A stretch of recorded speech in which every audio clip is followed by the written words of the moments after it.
सर्वाधिक आदरणीय राजा युधिष्ठिर महाराज ने नारद मुनि से अत्यंत प्रसन्न मुद्रा में पुनः फिर पूछा। तो युधिष्ठिर महाराज पूछते हैं,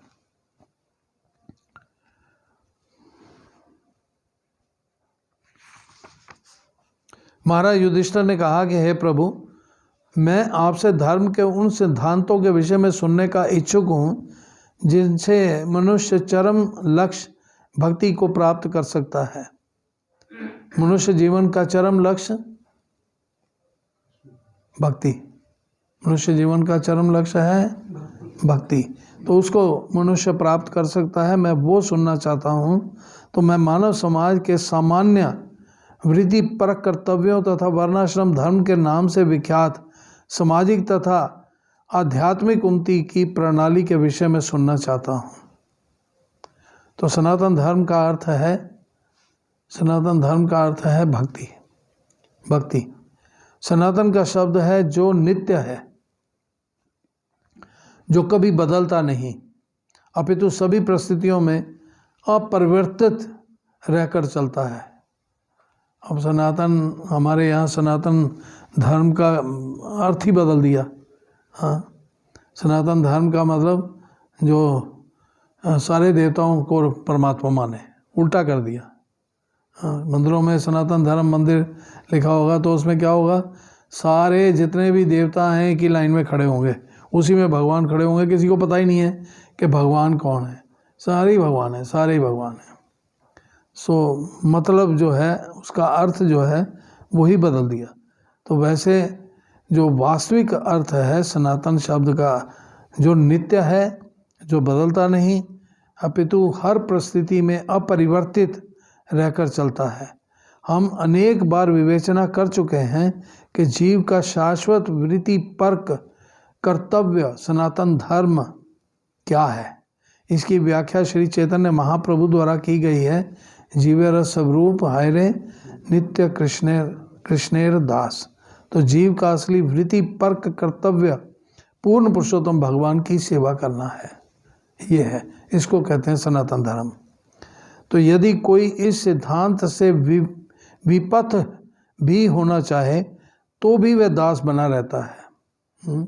दास की उसकी स्थिति समाप्त नहीं होती, किसी भी सूरत में वो दास ही है, भगवान का सेवक ही है, क्योंकि उसकी ये शाश्वत स्थिति है। किंतु मनुष्य माया या भौतिक शक्ति की सेवा करता है। अतः कृष्ण भावना अमृत आंदोलन का मुख्य प्रयास भौतिक जगत की व्यर्थ सेवा न करके पूर्ण पुरुषोत्तम भगवान की सेवा के लिए मानव समाज को मार्ग दिखलाने का प्रयास करना होता है। कृष्ण भावना अमृत आंदोलन का ये कार्य है कि सबको भगवान की सेवा का मार्ग सिखाना। हमारा वास्तविक अनुभव है, श्रील प्रभुपाद कहते हैं, हमारा वास्तविक अनुभव है कि प्रत्येक व्यक्ति, पशु पक्षी, यहाँ तक कि प्रत्येक जीव सेवा में लगा हुआ है।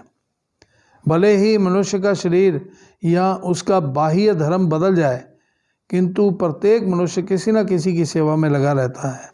अतः सेवा करने की प्रवृत्ति शाश्वत वृत्ति परक धर्म कहलाती है।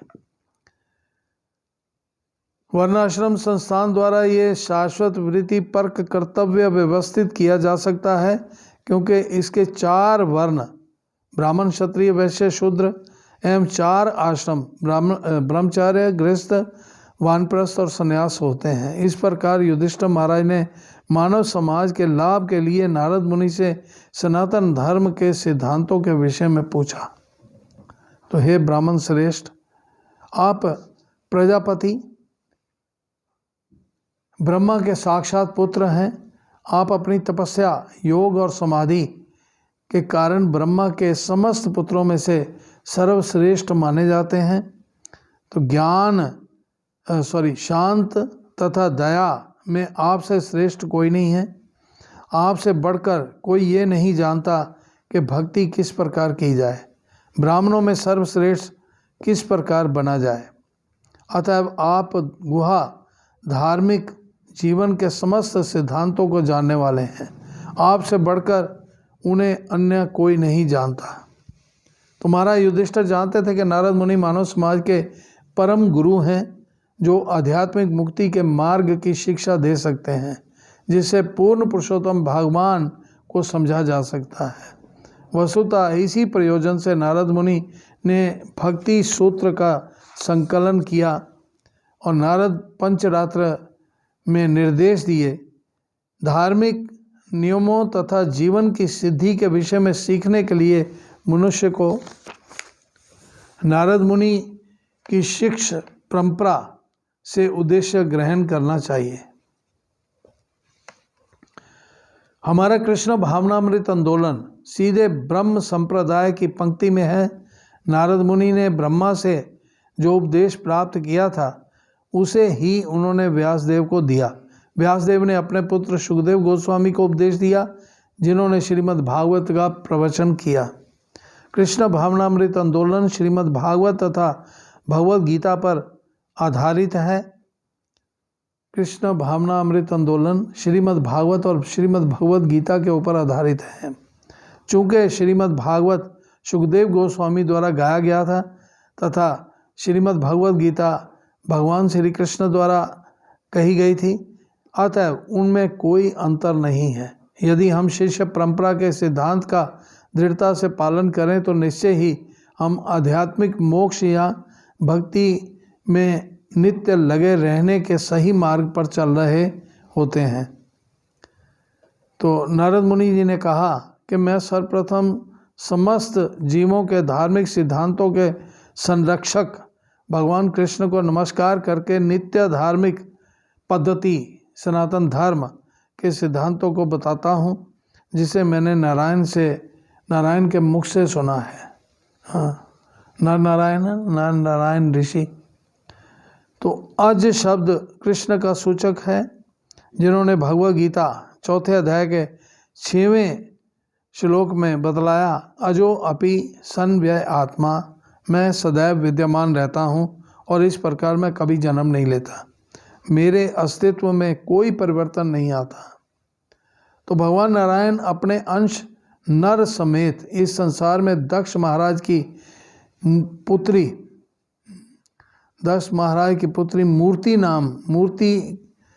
मूर्ति से प्रकट हुए। मूर्ति नाम था उसका, दक्ष महाराज की पुत्री थी, तो उसके पुत्र बने नर नारायण ऋषि। तो धर्म महाराज द्वारा उनका जन्म समस्त जीवों के लाभ निमित्त हुआ। वे आज भी बद्रिका आश्रम नामक स्थान के निकट महान तपस्या करने में लगे हुए हैं। परम पुरुष अर्थात पूर्ण पुरुषोत्तम भगवान समस्त वैदिक ज्ञान के सार, समस्त धर्मों के मूल तथा महापुरुषों की स्मृति हैं। हे राजा युधिष्ठिर, इस धर्म के सिद्धांत को प्रमाण स्वरूप समझना चाहिए। इसकी धार्मिक सिद्धांत के आधार पर सबों की तुष्टि होती है, यहाँ तक कि मनुष्य के मन, आत्मा और शरीर की भी तुष्टि होती है। जैसा कि यमराज ने कहा, धर्म तो साक्षात भगवत प्रणीतम। तो मृत्यु के बाद प्रत्येक जीव की देखभाल करने वाले भगवान का प्रतिनिधि यमराज है, जो इसका निर्णय करता है जीव कब और कैसे अपना शरीर बदलेगा। वह अधिकारी है। उसका कहना है कि धर्म को ईश्वर द्वारा प्रदत्त नियमों तथा आचार संहितों से बना है, कोई धर्म का निर्माण नहीं कर सकता। अतः वैदिक सिद्धांतों के अनुयायी कृत्रिम धार्मिक पद्धतियों को अस्वीकार कर देते हैं। भगवद गीता 15वें अध्याय के 15वें श्लोक में कहा गया है कि वैदिक ज्ञान का अर्थ पूर्ण पुरुषोत्तम भगवान श्री कृष्ण को समझना है। अतएव हम चाहे वेदों से बात करें, शास्त्रों की बात करें, चाहे हम धर्म की बात करें या मनुष्य के वृत्ति पर्क कर्तव्य के सिद्धांतों की बात करें, इन सब का एकमात्र लक्ष्य भगवान श्री कृष्ण को समझना होना चाहिए। अतः श्रीमद् भागवतम पहले स्कंद के 2 अध्याय का 6वां श्लोक है कि सब पुंसा परो धर्मो यतो भक्ति धोक्षजे अहेतु कत्य प्रतिहता आत्मा सुप्रसिद्धति। तो दूसरे शब्दों में धार्मिक नियमों का लक्ष्य भगवान की दिव्य प्रेमा भक्ति सीखना है। धार्मिक नियमों का लक्ष्य है भगवान की दिव्य प्रेमा भक्ति को सीखना। ये सेवा अहेतु की होनी चाहिए, किसी कारण से नहीं होनी चाहिए। भगवान की भक्ति किसी कारण से नहीं होनी चाहिए, बिना किसी हेतु के, बिना किसी कारण के भगवान की सेवा होनी चाहिए। तथा भौतिक स्थितियों से रोके जाने पर रुकनी नहीं चाहिए। भौतिक परिस्थितियाँ ऐसी आ सकती हैं कि मनुष्य डगमगा जाए, लेकिन ये सेवा किसी भी स्थिति में रुकनी नहीं चाहिए। तब मानव समाज सभी प्रकार से सुखी हो सकेगा। तो स्मृतियाँ वैदिक ज्ञान के सिद्धांतों का अनुगमन करने वाले शास्त्र हैं, जिन्हें वैदिक सिद्धांतों का प्रमाण माना जाता है। धर्म का पालन करने के लिए 20 प्रकार के भिन्न भिन्न स्मृतियाँ हैं, जिनसे मनु तथा याज्ञवल्क्य स्मृतियाँ सर्वव्यापक हैं। याज्ञवल्क्य स्मृति में कहा गया है कि मनुष्य को चाहिए कि वह श्रुतियों, वेदों तथा स्मृतियों से मानवीय आचरण सीखे।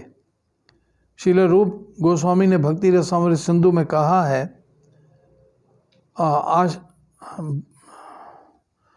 श्रुति स्मृति पुराण आदि पंचरात्र विधि विना एकांत की हरे भक्ति उत्पात एवं कल्पते। तो आशय ये है कि भक्त बनने के लिए मनुष्य को श्रुति स्मृति में दिए गए नियमों का पालन करना चाहिए। उसे पुराणों तथा पंचरात्र की विधि के नियमों को मानना चाहिए। श्रुति स्मृति का पालन किए बिना ना तो कोई शुद्ध भक्त बन सकता है, ना भक्ति से रहित श्रुति स्मृति से कोई जीवन की सिद्धि प्राप्त कर सकता है। अतः सभी प्रमाणों से ये निष्कर्ष निकलता है कि भक्ति बिना धार्मिक सिद्धांत का प्रश्न ही नहीं उठता। धार्मिक सिद्धांतों को संपन्न करने में ईश्वर केंद्र बिंदु रहता है।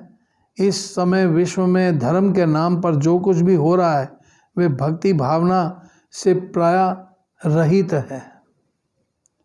अतः श्रीमद् भागवत के निर्णय के अनुसार वे सब निंदनीय है। भक्ति के बिना तथाकथित धार्मिक सिद्धांत मात्र प्रवंचना है, प्रवंचना। हरे कृष्णा। जगत गुरु श्रील प्रभुपाद की है।